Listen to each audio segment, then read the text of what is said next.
আজ আমি বানাবো কাঁঠাল ভাজা। তো কাঁঠালগুলো আমি কেটে ধুয়ে রেখেছি, আর এই মশলাগুলো তেলের উপরে দিব। জিরা, কালো জিরা, লঙ্কা, শুকনো লঙ্কা, কাঁচা লঙ্কা, আর এই মশলাগুলো পিষে দেব। রসুন, কাঁচা লঙ্কা, রাই আর লঙ্কা পাউডার। তো আপনারা দেখছেন চৌধুরী কিচেন, আর আপনারা সঙ্গে থাকুন আমি কীরকমভাবে বানাচ্ছি। প্রথমে কাঁঠালগুলোকে আমি 5 মিনিট লবণ হলুদ দিয়ে সেদ্ধ করে নেব।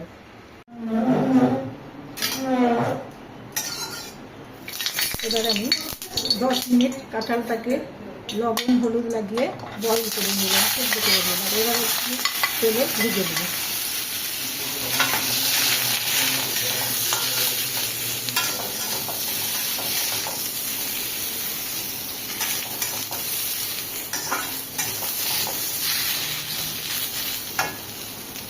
প্রায় 3-4 মিনিট মতো তেলে ভেজে আমি এটাকে নামিয়ে নেব।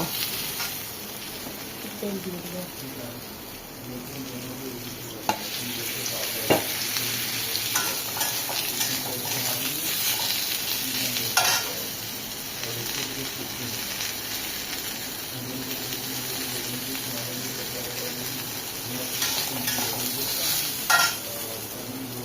তিন চার মিনিট একটু ভাজা ভাজা করবো, তারপরে আমি এটাকে ঢেলে নেব। কাঁঠালটাকে সেদ্ধ কাঁঠালটাকে প্রায় 3 মিনিট মতো আমি একটু তেলে একটু ভাজা ভাজা করে নিলাম। এবার আমি ঢেলে নিচ্ছি।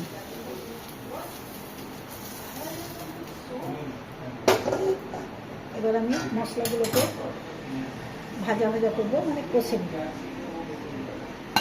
আগে তেল দিয়ে দিলাম। এবার আমি শুকনো লঙ্কা, কাঁচা লঙ্কা দিয়ে দিলাম, আর এটা জিরা আর কালো জিরা দিলাম।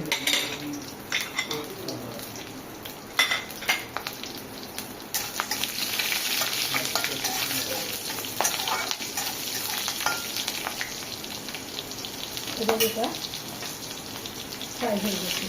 এবার আমি রসুন আর সর্ষে বাটা রেখেছি, এগুলো দিয়ে দিলাম, আর এগুলো মিক্স করে জলটা দিয়ে দিলাম।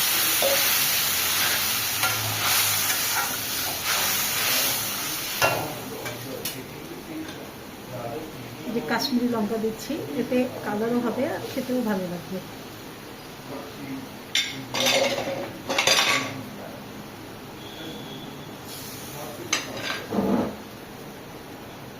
এবার মশলাটা প্রায় 5 মিনিট মতো আমি একবারে ভালোভাবে কষে নেব, ভালোভাবে লাল করে কষে নেব, মানে ভেজে নেব। তো এবার 5 মিনিট মতো মশলাটা কষা কষা ভাজা হয়ে যাক। মশলাটা প্রায় 4 মিনিট মতো আমি ফ্রাই করলাম, মানে কষে নিলাম। এবার মশলাটা একদম লাল হয়ে ভাজা হয়ে গেছে। এবার আমি কাঁঠালগুলো দিয়ে দিচ্ছি। আমি কাঁঠালগুলোতে নুন হলুদ দিয়ে সেদ্ধ করার সময় আমি লবণ দিয়েছিলাম। একটু মুখে দিয়ে দেখবেন, যদি লবণ কম থাকে তো পরে দিলেও চলবে। তো এবার একটু জল দিয়ে দিচ্ছি।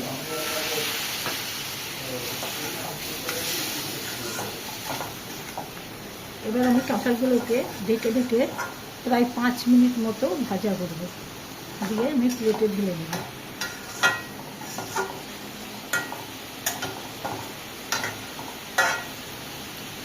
পাঁচ মিনিট মতো ঢাকা দিয়ে আমি স্লো আঁচে ভেজে নেব। প্রায় 5 মিনিট মতো আমি স্লো আঁচে একে ভাজা ভাজা করলাম কাঁঠালকে। এবার হয়ে গেছে। এবার আমি প্লেটে ঢেলে নিচ্ছি।